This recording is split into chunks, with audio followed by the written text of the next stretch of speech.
Remember, we fight for what's right because it's time to go right. Time to go right.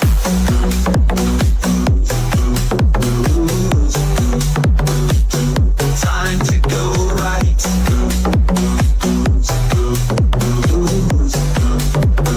Time to go right.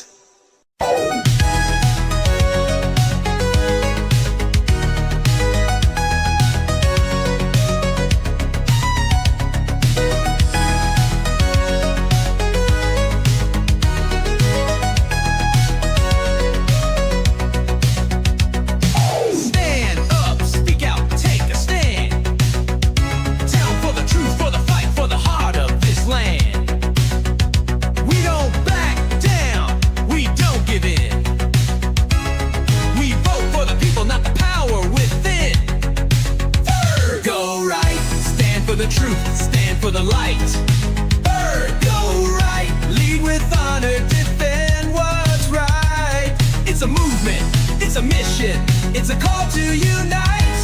So rise up, step up, go right. Go right. Stand for the truth, stand for the light. Go right. Lead with honor, defend what's right. It's a movement, it's a mission, it's a call to unite. So rise up, step up, go right. Go right. We do right, integrity strong.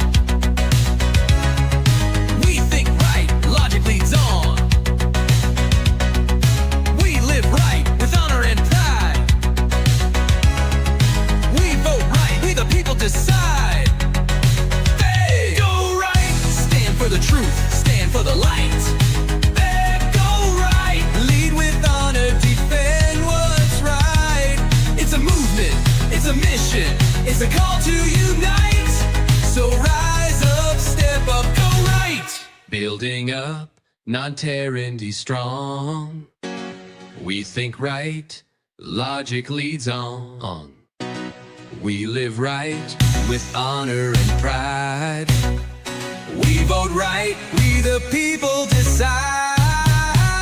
Go right, not tearing down. Standing tall on solid ground. The future bright, future strong. Go right and bring it on. Go right, stand for the truth, stand for the light. They go right, lead with honor, defend what's right.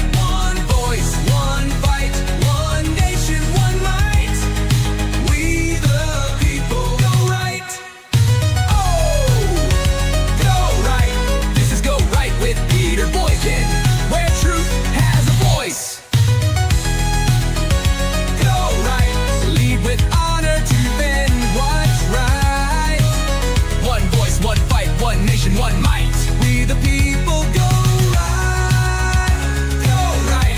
This is Go Right with Peter Boykin, where truth has a voice.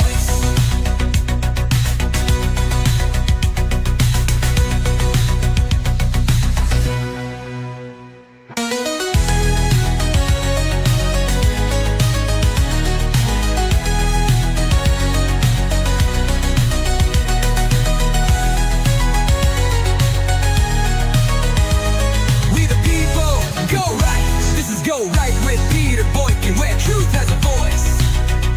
We the people go right. This is Go Right with Peter Boykin, where truth has a voice.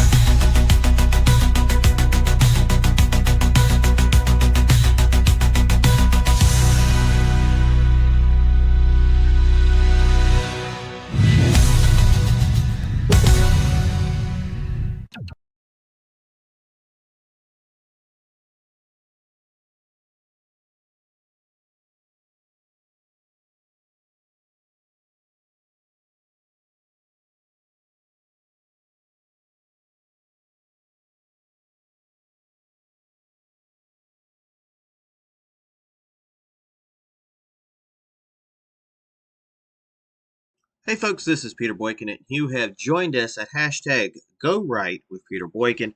Today we're going to do a shift. We're going to talk about more North Carolina news. You can get these articles at GoRightNC.com and GoRightNews.com.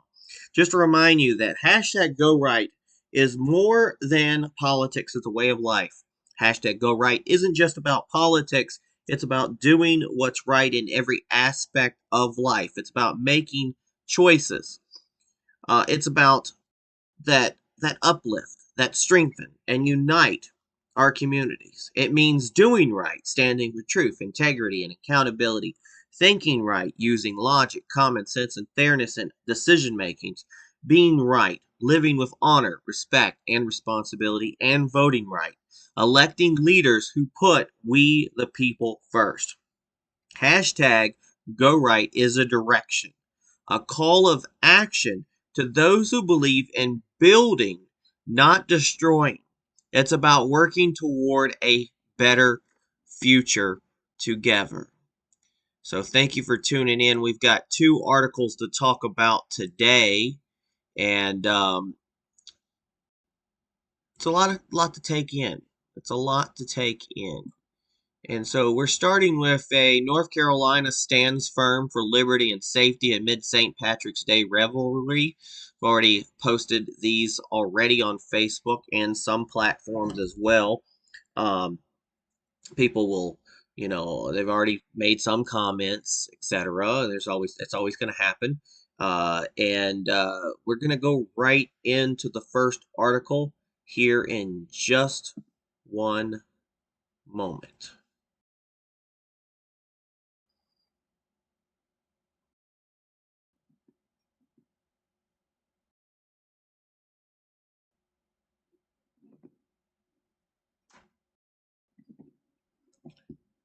All right, we're going to pull it up here in just a second. Starting with the first article.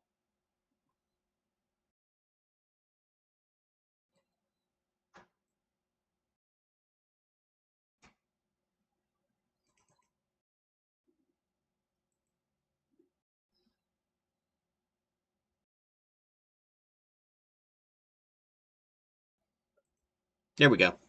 So, North Carolina stands firm for liberty and safety amid St. Patrick's Day revelry. Again, you can also get these on GoRightNews.com, and you can also get them on GoRightNC.com. As I live in North Carolina, I will at least once per week go over some North Carolina news or include it as needed. All right, so North Carolina stands firm in liberty and safety amid St. Patrick's Day revelry. A tale of two roads. And as usual, I need to increase the size by a smidge. All right. Tale of two roads. Picture this: a winding North Carolina highway stretches out under a canopy of budding dogwoods, the air thick with the promise of spring. A family cruises along, kids laughing in the back seat, heading to a St. Patrick's Day celebration in Raleigh, North Carolina. Meanwhile, another driver swerves dangerously close, his judgment dulled by one too many green beers. In a heartbeat, joy could turn to tragedy. This is the stark reality our constitutional republic faces every holiday season. A clash between personal freedom and the collective duty to protect life and liberty. Here at Go Right News and Go Right NC, we're diving into the latest headlines, shaking up the Tar Heel state with a passionate lens rooted in constitutional principles and a moderate to conservative Republican heartbeat. Let's break it down. The facts expand at a deep dive. Public safety. Booze it or lose it. The campaign underway across North Carolina. Governor Josh Stein's highway safety program has rolled out its annual St. Patrick's Day Booze It or Lose It enforcement blitz. As nationwide or statewide, well, you could say nationwide as well, statewide effort to clamp down on impaired driving as the Shamrock-fueled festivities approach.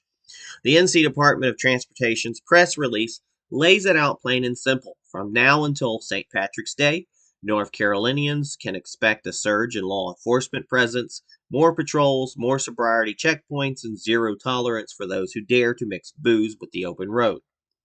This isn't just about curbing your fun, folks. It's about safeguarding the God given right to life that our constitutional republic was built on. Last year's campaign saw 784 DWI charges handing out, a sobering reminder of the stakes. Even more alarming, 71 of those were slapped on drivers under the age of 21. Kids barely old enough to vote, yet alone drank legally. Colonel Freddie L. Johnson, Jr., commander of the North Carolina State Highway Patrol, didn't mince words. He said embracing fun traditions is one thing. Engaging in a deadly behavior that is drinking and driving is another. Getting behind the wheel after consuming alcohol puts lives at risk. And he's right. Liberty doesn't mean license to endanger others. NCGHSP Director Mark Ezell echoed that sentiments, noting that the consequences of driving while impaired are life-altering. This campaign isn't just a crackdown, it's a call to personal responsibility, a cornerstone of our republic. So law enforcement ramps up on patrols and checkpoints ahead of St. Patrick's Day. From the mountain roads of Asheville to the coastal plains of Wilmington, North Carolina's finest are hitting the streets in force. The NCDO team made it clear law enforcement will be out there in droves, setting up checkpoints and patrolling hotspots where St. Patty's Day revelry might spill over into recklessness. I think somebody already commented, they're magically delinquent or something like that. Um, think of those rolling hills in Buncombe County or the bustling streets of Charlotte. Every mile will have eyes on it. Why? Because last year, 784 DWIs weren't just numbers. They were near misses, potential wrecks, and shattered lives averted. Johnson drives it home. Quote, as law enforcement officers, we witness firsthand the devastation and loss caused by alcohol-impaired driving, along with the lasting pain it inflicts on families, friends, and entire communities. This isn't overreach. This isn't just overreach. This isn't overreach. It's the state fulfilling its constitutional duty to secure the general welfare. Opinion alert: some might cry "nanny state," but other might. But I'd argue that this aligns with the framers' vision: government stepping in where individual choices threaten the common good. Freedom is great, folks, but it stops where your fist meets my nose, or your car meets my family's minivan. So here's some legislative updates. A Senate bill introduced to increase car inspection fees in North Carolina. Meanwhile, over in Raleigh, the North Carolina Senate is stirring the pot with a new bill that's hiked up car inspection fees across the state. Details are still trickling out, but the proposal's got mechanics and motorists alike buzzing. Currently, the fee sits at $13.60 for a basic safety inspection, a bargain compared to some states. This bill could push it higher. Some whisper it might climb past $20 to cover rising costs and supposedly improve road safety. And supporters say it's about keeping junkers off of our highways. Critics call it another tax grab by our government that's forgotten thrift. Opinion time, folks. As a constitutionalist, I'm skeptical. The state's got a duty to ensure safe roads, sure, but piling fees on law-abiding citizens feels like a stretch when they're already stretched thin. No word yet on when the Senate will vote, but you can bet Go Right NC will keep tabs on this one. From Greensboro to Gastonia, folks deserve to know how deep the state's reaching into their wallets. And I'm going to let you know, I've already got somebody who kind of said that they read this article already, and the first thing they commented was, the ticket or lose it isn't about a money grab. I wasn't talking about a money grab. That had nothing to do with the ticket or lose it group. Yes, there's fines and stuff, but when you drink too much, you might get a DWI, and it costs a lot of money because you could have endangered people's lives or your own life. But that had nothing to do with the money grab. The money grab is more about the inspection fees, and it's a balance of what needs to be done for your car and what needs to be done for the roads. And with all the things going on in North Carolina, I guess an increase possibly probably happens. Everything's going up as it seems.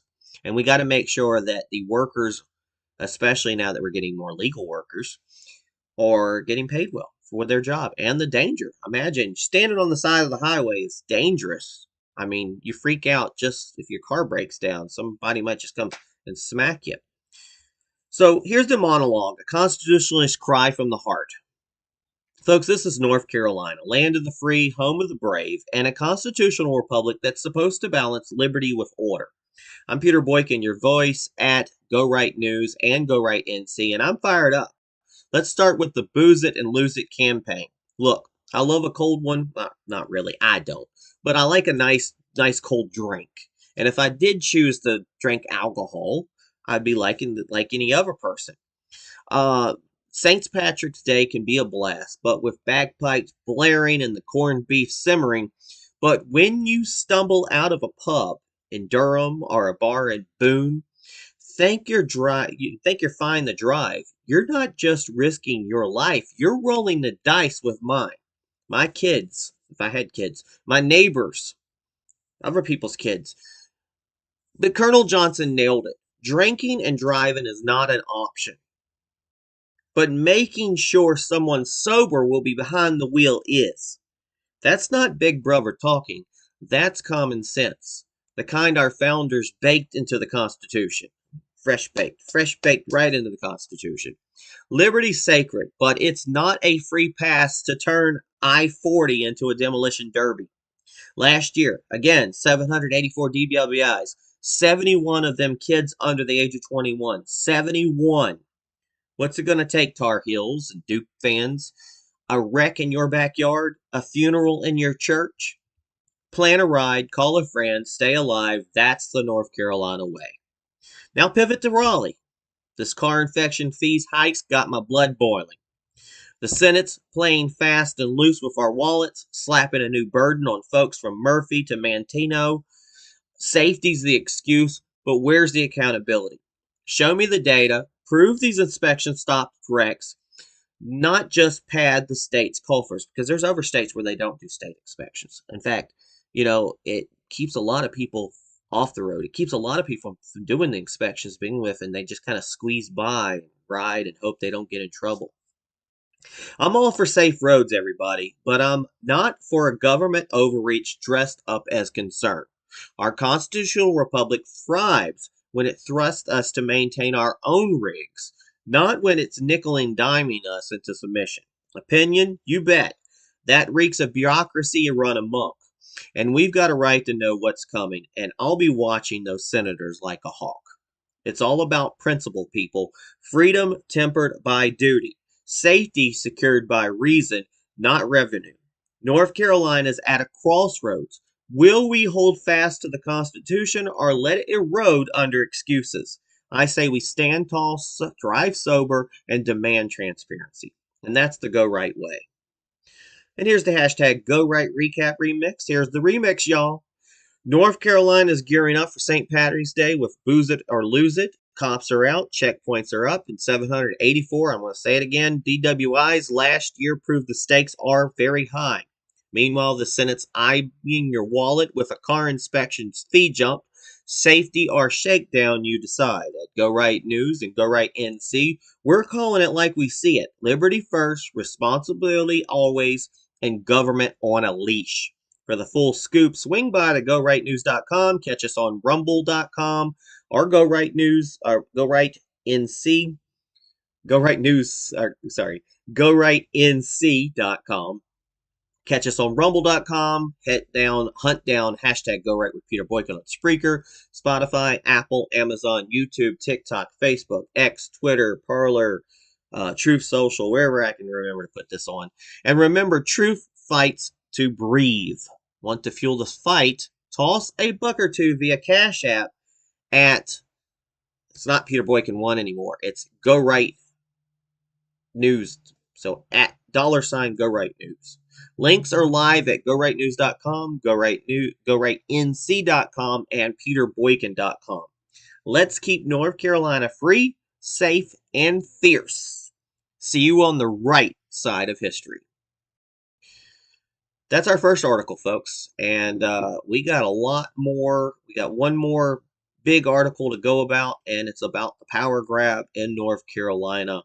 And thank you for tuning in to it. So let's throw up the first image of that. North Carolina is the GOP news, power plays, and Liberty's last stand in North Carolina. And I'll bring that article up here in just a second.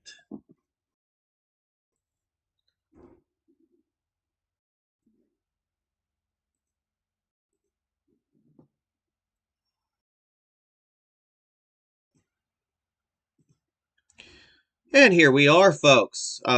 North Carolina power plays and Liberty's last stand in North Carolina. Again, this is shared by me, Peter Boykin, an American political commentator, citizen journalist, activist, constitutionalist for liberty. We'll go right into it. Power plays and Liberty's last stand in North Carolina. A tale of two storms. Imagine a small mountain town in western North Carolina, nestled among the Blue Ridge Peaks. The people there are tough, resilient folks who've weathered storms, both natural and political. When Hurricane Helene roared through, it tore apart homes, roads, and livelihoods, leaving behind a trail of devastation. But as the floodwaters receded, another storm brewed in Raleigh, one of power grabs and partisan maneuvering that threatens to drown the very principles of our constitutional republic.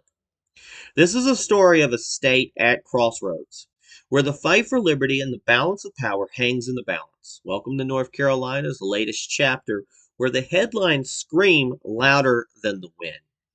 At Go Right News and Go Right NC, we are committed to driving deep into the fray, exposing the common threads, weaving through these headlines, a relentless erosion of executive authority, a Republican-led General Assembly flexing its muscle, and a constitutional republic teetering on the edge of legislative overreach. As constitutionalists for liberty with a moderate to conservative Republican slant, we see this as more than politics. It's a battle for the soul of our state. Well, let's break it down headline by headline and rally the Tar Heel and Duke spirit, or Wake Forest, or NC State Wolves, or whatever they call them, to defend our freedoms. Let's detail the headlines and facts, governance, and power dynamics.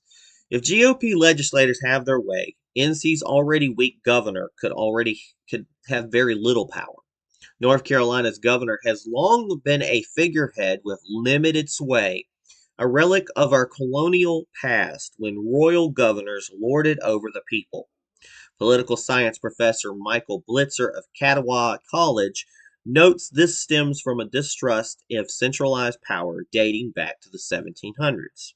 Today, Governor Josh Stein is arguably the weakest governor in the nation, a point Western Carolina University's Chris Cooper drives home with a quip. If the GOP strips any more authority, Stein will be left naked. Unlike other states, our governor has no line item veto, no say in redistricting, and no control over constitutional amendments or local bills affecting fewer than 15 counties. His budget? A suggestion lawmakers can and do toss aside. Now, Republican-led bills aim to shrink his influence even further, shifting power to the General Assembly or GOP-held executive officers. Bitzer sums it up, it's about showing who's in control. I know it's great, as a Republican, it's great to have the leadership, but I also worry about the checks and balances. That's what our national government goes by. And where are the checks and balances when you strip somebody completely of power? And hell, I ran for lieutenant governor, and I knew that I wasn't going to have much power, but you just kind of you're there. But you take the blame. We'll blame the governor for everything. We'll demonize him, no matter if it's the Republicans blaming the Democrats or the Democrats blaming the Republicans. That's what happens, even though we know that the governor here doesn't really have much power, just speaking. Get out there and speak. Stripping more governor power. Take House Bill 48, a double edged sword that censures former Governor Roy Cooper's use of emergency powers to boost unemployment benefits post Helene. While reluctantly ratifying his order, sponsor Representative Julia Howard, Republican, argues Cooper overstepped. But the bill's real aim is clear. Future governors can't act unilaterally in a crisis. Only the General Assembly or Congress can expand benefits. Democratic Representative Deb Butler says it's a calculated effort to undermine the balance of power, and she's right. Hate to say it. Then there's House Bill 144 proposing voters elect more of the state board of election. They elect most of the state board of election, stripping the governor's appointment power, and House Bill 64 requiring legislative approval for clemency actions.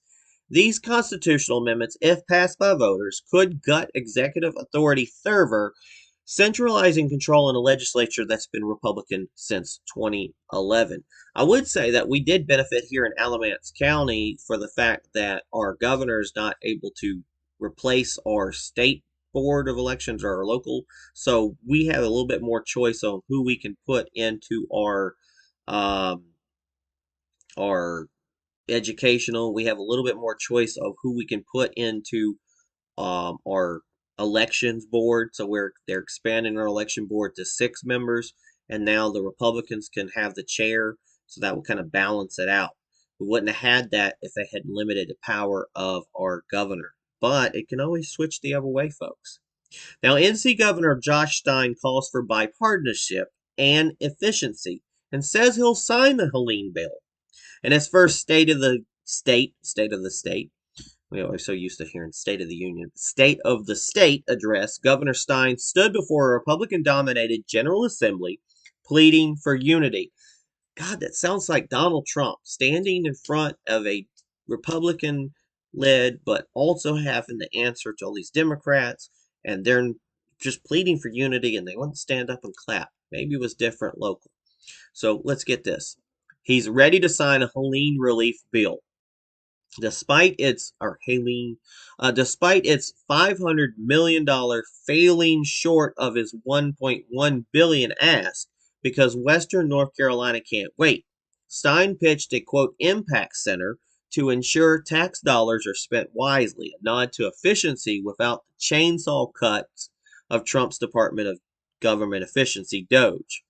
He urged lawmakers to resist Washington's partisan game, saying, we can create something better, something forward looking right here in North Carolina, and we can do it together. It's a noble call, but with the GOP 1 vote shy of a veto proof majority, bipartisanship feels like a long shot. Now, North Carolina's new governor seeks more Helene aid and help for families in legislative address.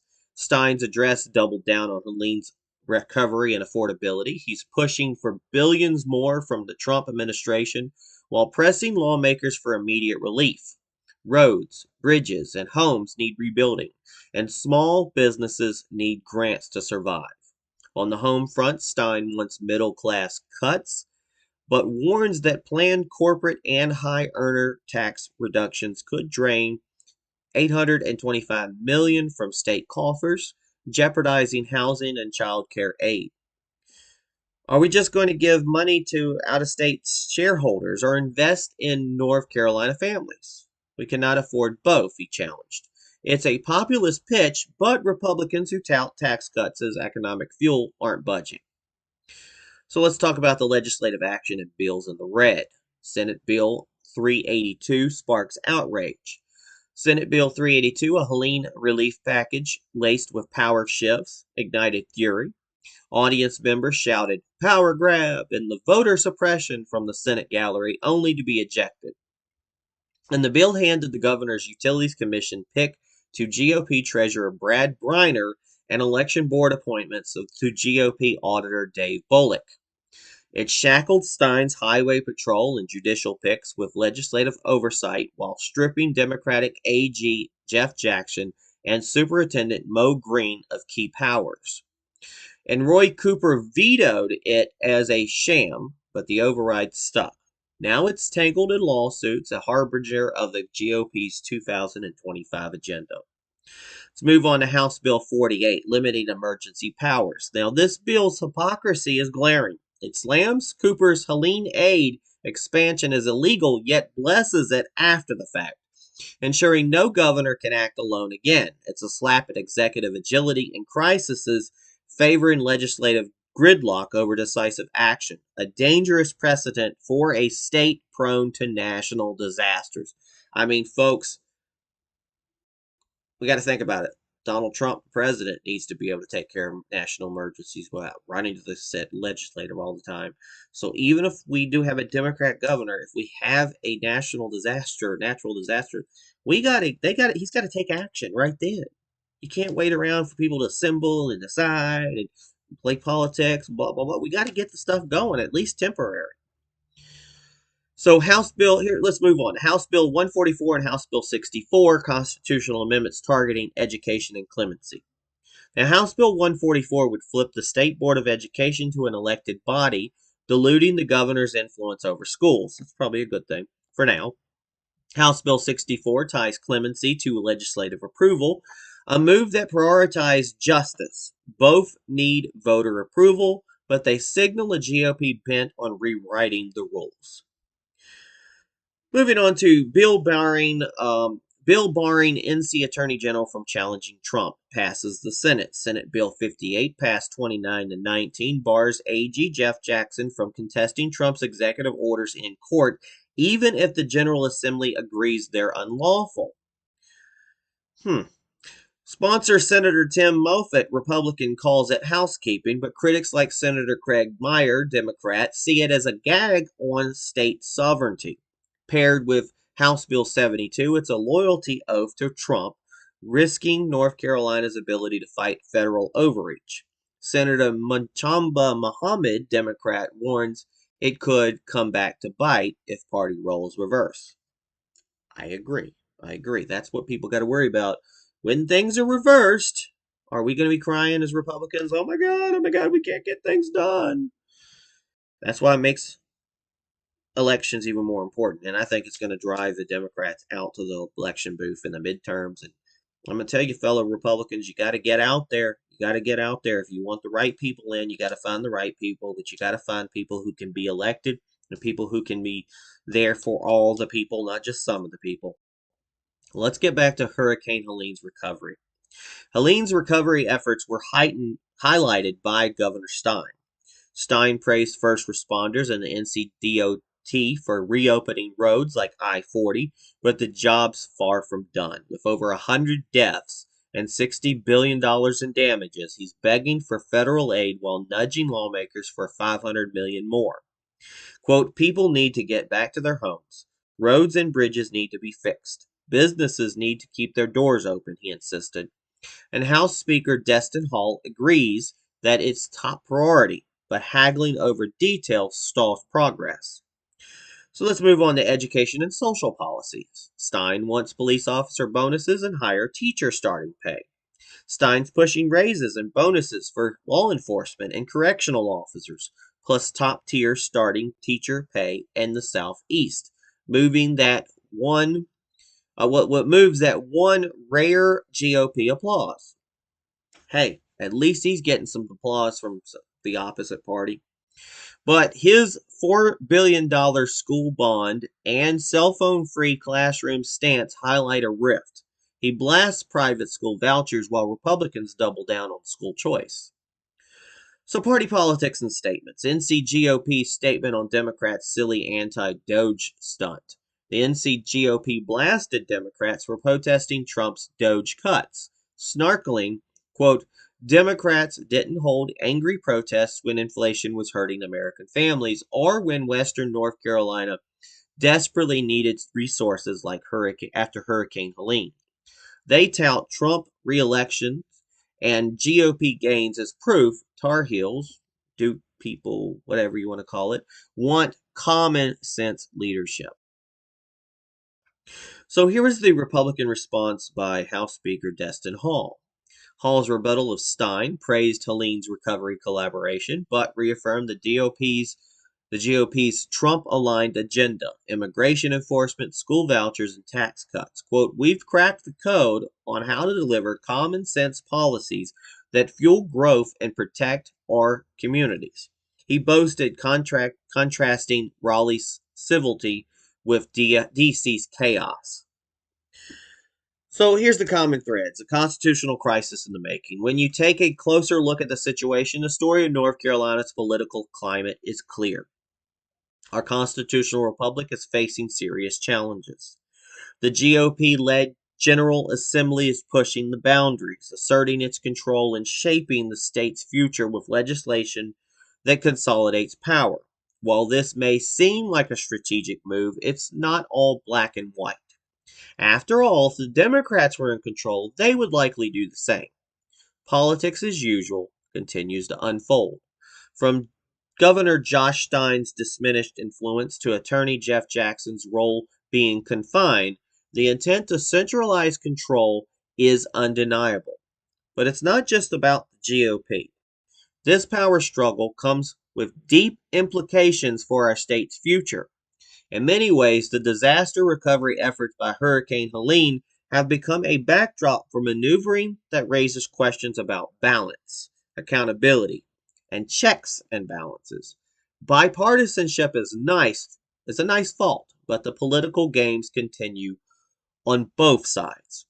As constitutionalists, we understand the need for balance and the risks that come with weakening any branch of government. A weak executive isn't ideal, but it's a political strategy often employed by both sides. Emergencies like Helene demand quick, decisive action, not endless delays. And the question of how far one branch should control others is an issue that must be addressed. The current debate over the Attorney General's power to challenge federal overreach is more than just a tactical move. It's about defining the scope of state sovereignty and respecting the rights of the people. The GOP's current approach may provide short-term victories, but it's a reminder of what happens when power consolidates in one place. It's the same kind of political maneuvering that would be expected from the Democrats if they held the majority. Ultimately, folks, true liberty thrives on a balance of powers, and there's always a risk that today's decisions could come back to haunt us when the political pendulum indefinitely swings in the future. We need to ensure that we don't just dominate the system, but preserve the integrity of the balance that has long been the hallmark of our constitutional republic. And I know that sounded like a passionate monologue, but here is the actual passionate monologue. Folks, this is North Carolina, the land of liberty, where the mountains rise as strong as the spirit of its people. But right now, our constitutional republic is facing critical challenges. The headlines make it clear. The General Assembly is making moves that shift power and influence, and while it may feel like a struggle, this is nothing new to the world of politics. If the Democrats were in charge, we'd see similar tactics on display. It's all politics as usual. Yes, Governor Josh Stein is calling for bipartisanship, but the GOP, like any party in power, is focusing on pushing its agenda, often at the expense of meaningful dialogue. And while it's true that Hurricane Helene has brought devastation, it's also spotlighted how power dynamics can complicate the recovery efforts. In times of crisis, we should expect a swift, united response, not delays driven by political maneuvering. As Constitutionalists for Liberty, we see this for what it is, a fundamental challenge to our balance of power. The founders gave us a system designed to ensure that no branch dominates the others. When Stein's hands are tied, when Attorney General Jeff Jackson's role is diminished, when partisan bills cloud the will of the people, the result isn't just about control. It's about undermining the very principles of liberty. And I know people go, oh my God, you're a Republican. How can you say things? I'm a constitutionalist for liberty. I'm just going to tell you the truth. Yes, Helene's victims need help. Yes, our kids deserve better schools. Yes, our state deserves leaders who fight for us, not ones who simply fall in line with DC. But at the end of the day, we recognize that political maneuvering isn't exclusive to one party or another, it's a part of the system. What matters is how we rise above it and fight to ensure our state continues to be a beacon of liberty and opportunity for all. So let's stand together, North Carolina. Let's demand a government that serves us all. It's time for rebuilding to begin, and we all have a role in making sure that the future of this great state remains in our hands. Our fight isn't about winning today, it's about securing our future. So let's take it back together. So let's talk about the hashtag GoRight Recap Remix. Here's the remix, folks. North Carolina's caught in a political tug of war. The GOP is making its move, challenging the status quo. It's not so conservative, is it? And while it may look like they're pushing for power, this is all part of the game that both sides play. Stein's calling for unity, but as with any party in control, the legislative is sticking to its playbook. And that includes taking cues from the national playbook, including Trump's influence. From education to emergency response, it's clear that the balance we hold dear is being tested. Yes, liberty is at risk, but remember, this isn't just a one-sided issue. It's a reminder of how both parties are guilty of trying to control the game. The challenge is real, but so is our ability to rise above and fight for what's right. So Tar Heels, North Carolinians, it's time to rally. Let's come together and protect our constitutional republic. It's our fight, and we won't back down. For more truth bombs, hit us up at GoRightNews.com and GoRightNC.com. Catch us on Rumble at GoRightNews and search for hashtag GoRight with Peter Boykin on Spreaker, Spotify, Apple, Amazon, YouTube, TikTok, Facebook, X, Twitter, and beyond. Help us fight to keep the fight alive, or help us keep the fight alive. Drop a buck or two at Cash App, and this is the right one, $ GoRightNews. Links are live at GoRightNews.com, GoRightNC.com, and PeterBoykin.com. Let's keep liberty ringing from the mountains to the coast. And just a reminder, folks, hashtag GoRight is more than politics. It's a way of life. Go Right isn't about politics. It's about doing what's right in every aspect of life. It's about making choices that uplift, strengthen, and unite our communities. It means doing right, standing for truth, integrity, and accountability, thinking right, using logic, common sense, and fairness in decision making, being right, living with honor, respect, and responsibility, and voting right, electing leaders who put we, the people, first. Hashtag Go Right is a direction, a call to action of all those who believe in building, not destroying. It's about working toward a better future together. So thanks for tuning in, folks. And this has been hashtag Go Right News, and we have been concentrating on what's been going on in the North Carolina area. And I am glad you've tuned in. And we hope you have a wonderful, wonderful day. Hi, folks. This is Peter Boykin from hashtag Go Right. Let me break some things down. The future is up to you, and what are you willing to put into it? So will you hashtag Go Right for America? Will you participate in the great American revival? Because together we can and will make America great again. But it's up to you. It is up to you. It's time to join the Go Right movement. It is time to hashtag Go Right for America.